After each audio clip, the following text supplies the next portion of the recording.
थोड़ी देर में पुंछ पहुंचेंगे गृह मंत्री अमित शाह। पाकिस्तानी हमले में क्षतिग्रस्त हुए गुरु घर का करेंगे दौरा, पीड़ित परिवारों से भी करेंगे मुलाकात। रोहतक में हो रहा है भगवान परशुराम जयंती पर कार्यक्रम, सीएम नायब सैनी कर रहे हैं शिरकत।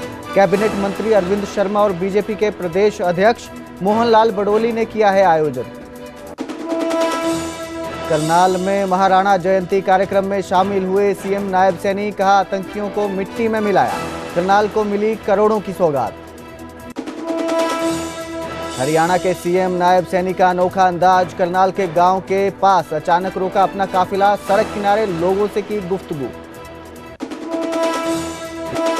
हरियाणा की बेटी ने रचा इतिहास, कुरुक्षेत्र की 9 साल की अनाया पहुंची एवरेस्ट पर, -12 डिग्री तापमान में बुखार आने पर भी नहीं रुके कदम।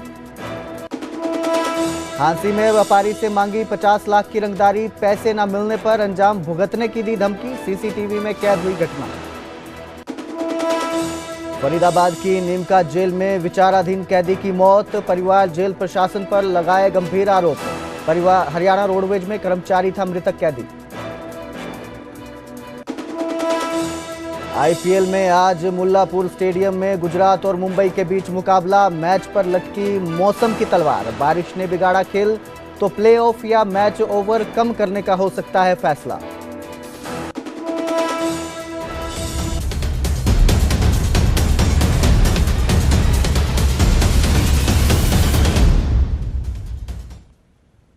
नमस्कार, स्वागत है न्यूज 18 पंजाब हरियाणा में। मैं कुलदीप भारद्वाज हाजिर हूं देश और प्रदेश की सभी जरूरी खबरों के साथ। बुलेटिन की शुरुआत करेंगे हिसार से, जहां पर 10वीं के छात्र की हत्या के मामले में अब पुलिस ने आरोपी युवक को गिरफ्तार कर लिया है। आरोपी नाबालिग को हिरासत में ले लिया है। नाबालिग दोस्त पर ही हत्या के आरोप लगे हैं। स्कूली विवाद में जो है दीक्षित को गोली मारकर उसकी हत्या कर दी। आगे बात करेंगे राहुल गांधी की, जो चंडीगढ़ आ रहे थे, 1 जून को चंडीगढ़ आ रहे थे, लेकिन अब उनके दौरे में जो है वो बदलाव किया गया है। अब राहुल गांधी 4 जून को चंडीगढ़ आएंगे। हरियाणा में कांग्रेस के संगठन बनाने की जो कवायद है वो तेज हो गई है। हरियाणा कांग्रेस नेतृत्व के साथ बैठक की जाएगी। प्रदेश में पार्टी संगठन के ढांचे को लेकर मंथन होगा। पहले 1 जून को राहुल गांधी को चंडीगढ़ आना था, लेकिन अब इसमें बदलाव किया गया है। अब राहुल गांधी 4 जून को चंडीगढ़ आएंगे। हरियाणा में जो है संगठन की कोई बैठक होगी, उसके लिए ये आ रहे हैं। ढांचे को लेकर इसमें मंथन होगा, पार्टी संगठन के ढांचे को लेकर चर्चा की जाएगी। इसके लिए राहुल गांधी जो है वो चंडीगढ़ आ रहे थे, पहले 1 जून को आने वाले थे। अब ये दौरा जो है ये बदल गया है, 4 तारीख को राहुल गांधी चंडीगढ़ आएंगे। इस दौरान जो है वो प्रदेश में पार्टी संगठन के ढांचे को लेकर मंथन करेंगे। हरियाणा कांग्रेस नेतृत्व के साथ बैठक की जाएगी।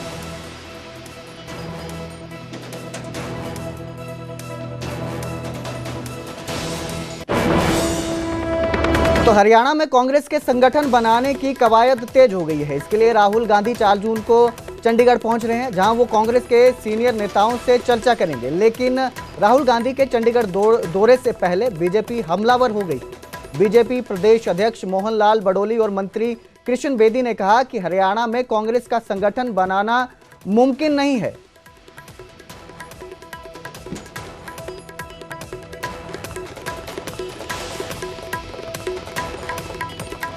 रास्ते पर चले हैं। कांग्रेस बहुत अच्छा काम कर रही है।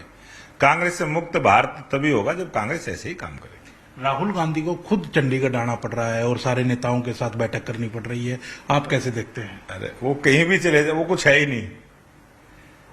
जनता उसको कुछ मानती नहीं, वो अपने आप को नेता मानते हैं। जनता ने उनको नकार दिया है। जनता का कांग्रेस से मोह भंग हो चुका है और इसीलिए कांग्रेस की दुर्दशा हुई।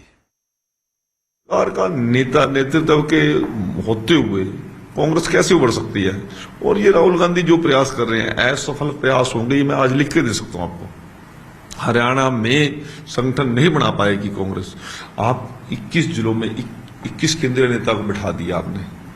आप एक जिले के अंदर 5-5 नेता भी बिठा दोगे तब भी कांग्रेस का संगठन नहीं बनेगा, ये मैं लिख के दे सकता हूं। क्योंकि वहां तो सिर्फ ना खाता ना बही, जो भूपेंद्र हुड्डा कह दे वो ही सही। इस सोच को लेकर कांग्रेस के नेतृत्व में आज के दिन चल रहा है। चाहे उदय भान है, चाहे अशोक तंवर है, चाहे कुमारी शैलजा थी, उससे पहले फूलचंद मुलाना जी थे। सभी को यदि इन लोगों ने डीरेल करने का काम किया, अपनी जेब का अध्यक्ष बनाने का काम किया, तो कांग्रेस से आप कोई उम्मीद नहीं कर सकते कि कांग्रेस पार्टी आने वाले दिनों के अंदर कोई संगठन यहां पर बना पाएगी। बात करेंगे करनाल की, जहां असंध के सालवन गांव में राज्य स्तरीय महाराणा प्रताप जयंती समारोह हुआ, जिसमें मुख्यमंत्री नायब सैनी ने महाराणा प्रताप को राष्ट्र नायक बताया और करोड़ों की घोषणाएं की। मुख्यमंत्री ने कहा, महाराणा प्रताप केवल योद्धा नहीं बल्कि स्वाभिमान और बलिदान के प्रतीक हैं। इस मौके पर सीएम ने ऑपरेशन सिंदूर का भी जिक्र किया और असंध क्षेत्र के लिए 88 करोड़ रुपए की सड़कें, खेल स्टेडियम, धर्मशाला और हुड्डा सेक्टर सहित कई सौगातें दी। महाराणा प्रताप जैसे महापुरुष जन्म बहादुर राजपुताप कौम में हुआ है और मुझे ये भी खुशी है कि आपने देश को महान शासक, देशभगत, बहादुर जवान दिए हैं। भारत की आन बान और शान की रक्षा के लिए कुर्बानियां देने वालों में आपका अग्रणी में नाम लिया जाता है। मुझे भाइयों इस बात की खुशी है। मुझे ये भी खुशी है कि भाइयों जब हम देखते हैं कि मुगल साम्राज्य के पतन में मराठा व राजपूत कौम की भूमिका को कौन भुला सकता है। भाइयों इसके बारे में ये सर्वविदित ही है। आपने सदा ही अन्याय के विरुद्ध संघर्ष किया है।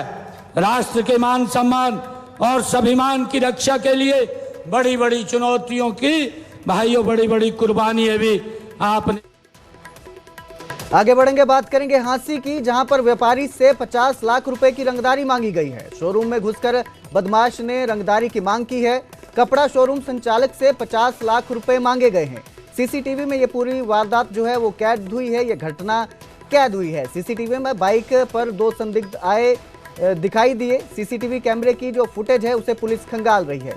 तो ये मामला जो है ग्रीन वैली मार्केट का है, जहां पर एक शोरूम बना है, जहां पर रंगदारी मांगी गई है। 50 लाख रुपए की रंगदारी की मांग की गई है। पुलिस सीसीटीवी कैमरे खंगाल रही है, जांच में जुटी हुई है। बताया जा रहा है कि 2 संदिग्ध बाइक पर आए थे, वो नजर आ रहे हैं, जिसके बाद उन्होंने जो शोरूम के संचालक है उनसे 50 लाख रुपए की रंगदारी की मांग की है और रंगदारी ना देने पर, पैसे ना मिलने पर अंजाम भुगतने के लिए तैयार रहने की धमकी दी है।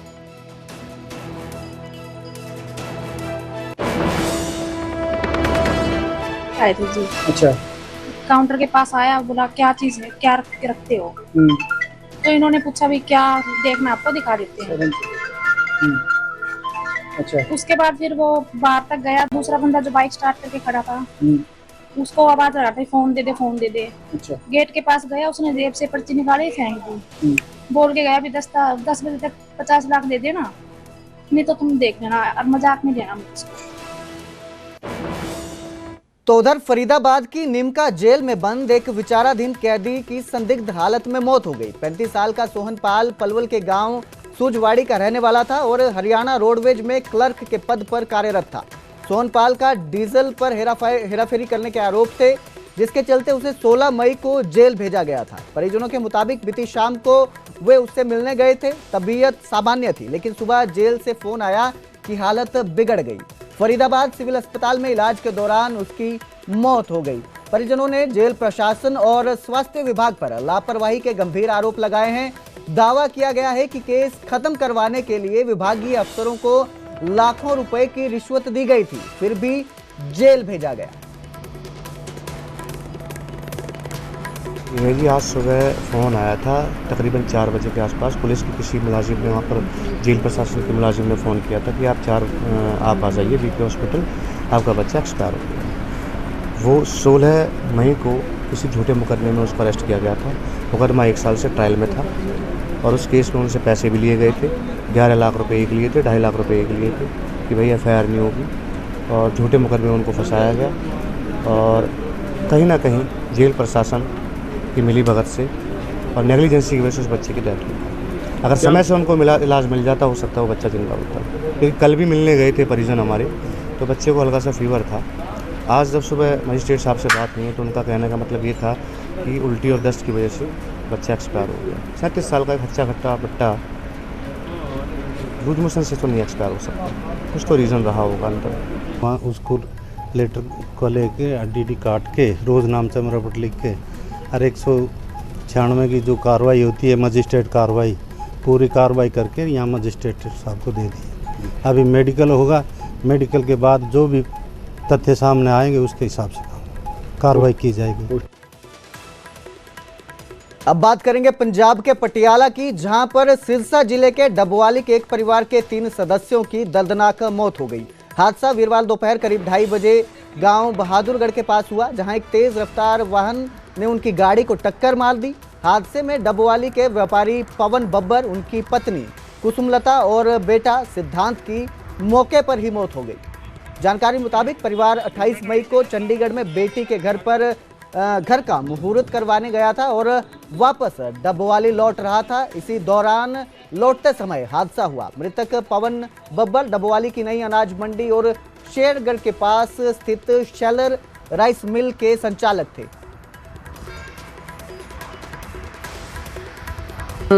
2 ਵਜੇ ਦੇ ਕਰੀਬ 2 ਗੱਡੀਆਂ ਦਾ ਐਕਸੀਡੈਂਟ ਹੋਇਆ। HR 70C 0008 ਇਹ ਹੈਗੀ ਹੈ ਅਲਕਾਜ਼ਾਰ ਗੱਡੀ ਤੇ ਨੈਕਸਟ ਗੱਡੀ ਹੈ ਦੂਜੀ PV 10 GR 3917 ਬਰੀਜਾ ਗੱਡੀ ਹੈ। ਦੋਨਾਂ ਦਾ ਐਕਸੀਡੈਂਟ ਹੋਇਆ, ਆਮੋ ਸਾਹਮਣੇ ਐਕਸੀਡੈਂਟ ਹੋਇਆ ਦੋਨਾਂ ਗੱਡੀਆਂ ਦਾ। ਤੇ ਜਿਹੜੀ ਅਲਕਾਜ਼ਾਰ ਗੱਡੀ ਸੀ ਇਹਦੇ 'ਚ 3 ਸੀਗੇ ਸਵਾਰ, ਸਿਧਾਂਤ ਬੱਬਰ ਸੀਗਾ, ਪਵਨ ਕੁਮਾਰ ਤੇ ਕੁਸ਼ਮਲਤਾ। ਦੋਵਾਂ ਦੀ ਡੈਥ ਤਾਂ ਰਜਿੰਦਰਾ ਹਸਪੀਟਲ ਪਟਿਆਲਾ ਜੇਰੇ ਇਲਾਜ ਹੋ ਗਈ, ਇੱਕ ਦੀ ਪਾਰਕ ਹਸਪੀਟਲ 'ਚ ਡੈਥ ਹੋ ਗਈ। ਇਹਨਾਂ ਤਿੰਨਾਂ ਦੀ ਡੈਥ ਹੋ ਚੁੱਕੀ ਹੈ ਤੇ ਦੂਜੇ ਜਿਹੜੇ ਬਰੀਜਾ ਵਾਲੇ ਨੇ ਉਹ ਜੇਰੇ ਇਲਾਜ ਨੇ। ਬਿਆਨ ਲਿਖ ਕੇ ਅਗਲੀ कार्रवाई अमल च लियावांगे। यमुनानगर की पश्चिमी यमुना नहर में 19 साल के कमल की तलाश का रेस्क्यू ऑपरेशन चौथे दिन भी जारी है। अमादलपुर गांव का रहने वाला कमल 25 मई को दोस्तों के साथ नहर में नहाने गया था। तभी आशंका जताई जा रही है कि वो नहर में डूब गया। घटना की जानकारी परिजनों को उसके दोस्तों ने दी। कमल के पिता तेजाराम ने प्रशासन से बेटे की तलाश तेज करने की गुहार लगाई है। थाना प्रभारी नरसिंह ने बताया कि गोताखोर लगातार उसकी तलाश में जुटे हुए हैं। किस बात को लेके गई थी? गांव का लड़का लेकर गया उसे। किसको? कमल लड़के को मेरे। तो उसके बाद जी क्या पता लगा था आपको? किसने बताया था? उसके बाद पता लगा कि वो जो लड़का जो है ना मतलब नहर के अंदर गिर दिया। और मैंने अपनी जो कार्रवाई करी प्रशासन से यही है कि मेरे बच्चे को प्रशासन यहाँ लगाया है कि उसकी बॉडी को। कितने दिन हो गए? आज 5 दिन हो गए जी। अभी तक बॉडी नहीं मिली? बॉडी नहीं मिली जी अब। कुरुक्षेत्र की 9 साल की अनाया सोदा ने माउंट एवरेस्ट बेस पर कैंप फतेह कर हरियाणा का नाम रोशन किया है। अनाया ने तिरंगा फहराकर युवाओं को नशे के खिलाफ जागरूक करने का संदेश दिया। इसके साथ ही कुरुक्षेत्र के सेंट थॉमस स्कूल में वो 5वीं कक्षा की छात्रा हैं। बेस कैंप से लौटने के बाद अनाया ने कहा कि उसे अपनी बुआ से प्रेरणा ली और पर्वतारोहण की कठिन यात्रा पूरी की। तो वहीं अनाया के पिता महेश सोदा ने बताया कि इतनी कम उम्र में उनकी बेटी का माउंट एवरेस्ट बेस कैंप तक पहुंचना गर्व की बात है। बता दें कि अनाया जिम्नास्टिक में भी प्रदेश स्तर पर अंडर 11 में ब्रॉन्ज मेडल जीत चुकी है।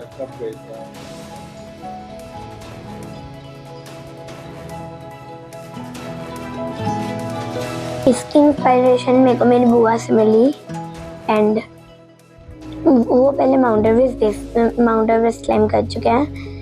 तो मैंने जब उनकी बात सुनी तो मुझे भी अंदर से लगा कि मुझे भी जाना है एंड उन्होंने मुझे प्रिपेयर किया।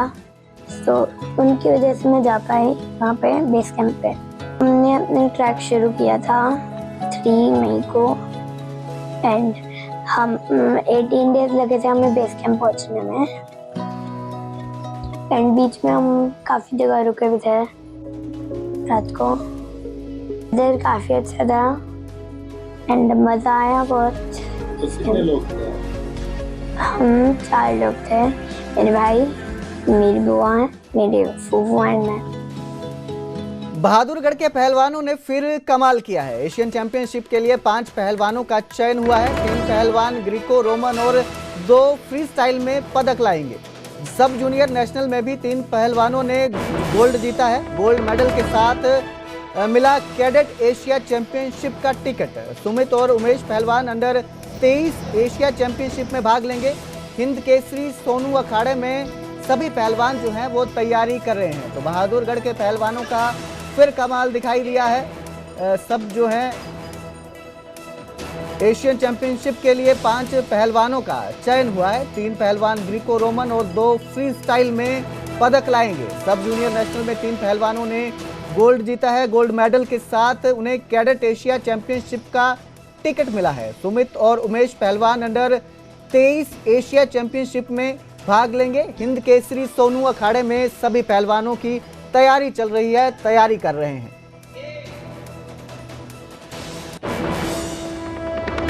खुशी की बात है हम सबके लिए। और 5 बच्चों ने एशिया चैंपियनशिप में जगह बनाई है। इसमें अंडर 23 में सुमित दलाल ने 63 केजी में और उमेश ने 67 केजी में, ये ग्रीको में। और अभी पलवल नेशनल है सब जूनियर का, उसमें 3 गोल्ड मेडल आए हैं और जिसका गोल्ड आया है वो सीधा एशिया चैंपियनशिप के लिए सिलेक्ट हुआ है। तो नारनौल में वार्ड में भरे गंदे पानी की समस्या से लोग परेशान हैं। लोगों ने वार्ड में पार्षद को बुलाकर उसे गंदे पानी में उतार दिया। इसके बाद उन्होंने पार्षद को पानी में चलने के लिए कहा। लोगों के दबाव में वार्ड पार्षद पैदल चलकर गंदे पानी को पार करना पड़ा। वार्ड पार्षद के गंदे पानी को पार करते हुए लोगों ने वीडियो भी बना ली।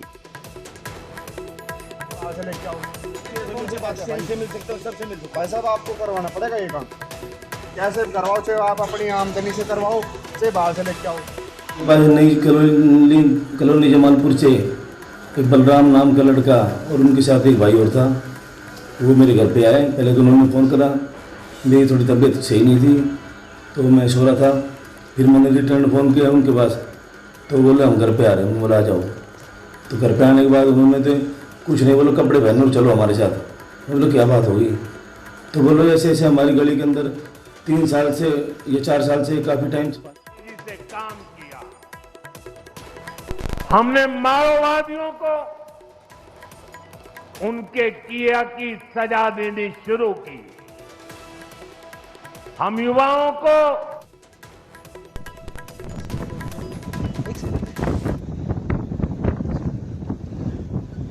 Ready sir.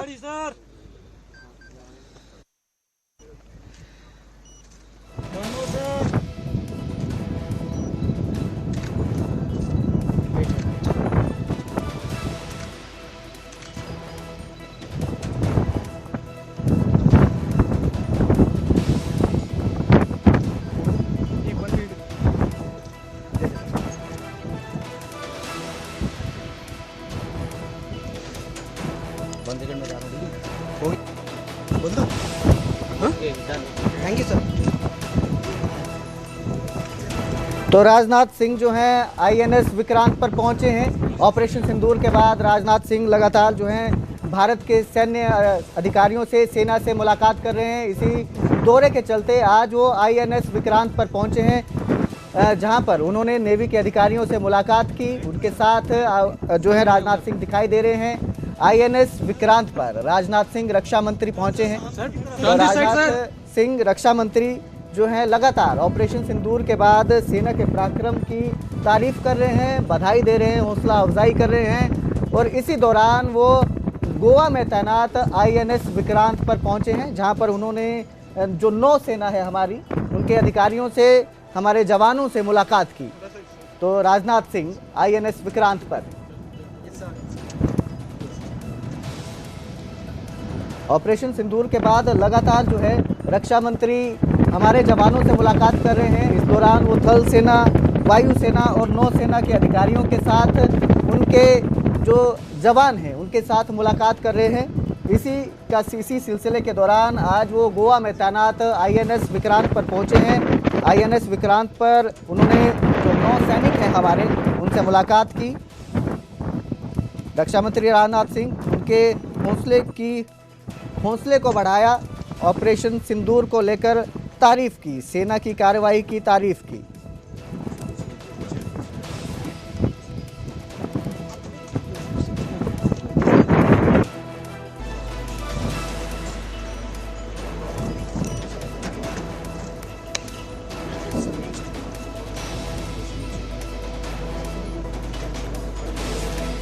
तो राजनाथ सिंह आईएनएस पर पहुंचे हैं। इस दौरान उन्होंने सेना के अधिकारियों से मुलाकात की, उनके साथ तस्वीर भी खिंचवाई। राजनाथ सिंह ने अधिकारियों के साथ खड़े होकर INS विक्रांत पर राजनाथ सिंह ने नौसैनिकों के साथ तस्वीर खिंचवाई। ऑपरेशन सिंदूर के बाद राजनाथ सिंह लगातार सेना के जवानों से मुलाकात कर रहे हैं, ऑपरेशन सिंदूर की कामयाबी को लेकर बधाई दे रहे हैं। इसी दौरान आज उनका INS विक्रांत का दौरा है। INS विक्रांत के दौरे पर वो पहुंचे हैं।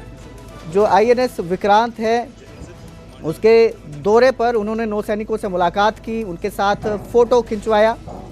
बता दें कि ये दौरा ऑपरेशन सिंदूर की शानदार सफलता के बाद किया जा रहा है, जिसमें भारतीय नौसेना ने अपनी ताकत और रणनीतिक क्षमता का लोहा मनवाया है। अरब सागर में तैनात INS विक्रांत पर रक्षा मंत्री नौसेना के अधिकारियों और जवानों से मुलाकात की और उनके हौसले को बढ़ाया और ऑपरेशन की सफलता पर चर्चा की। ऑपरेशन की सफलता को लेकर चर्चा की, सिंदूर ऑपरेशन को लेकर। आपको बता दें कि INS विक्रांत की इस ऑपरेशन में क्या भूमिका रही है। ऑपरेशन सिंदूर के दौरान भारतीय नौसेना ने अपने कैरियर बैटल ग्रुप के साथ उत्तरी अरब सागर के फॉरवर्ड डिप्लॉयमेंट में इसे डिप्लॉय किया था।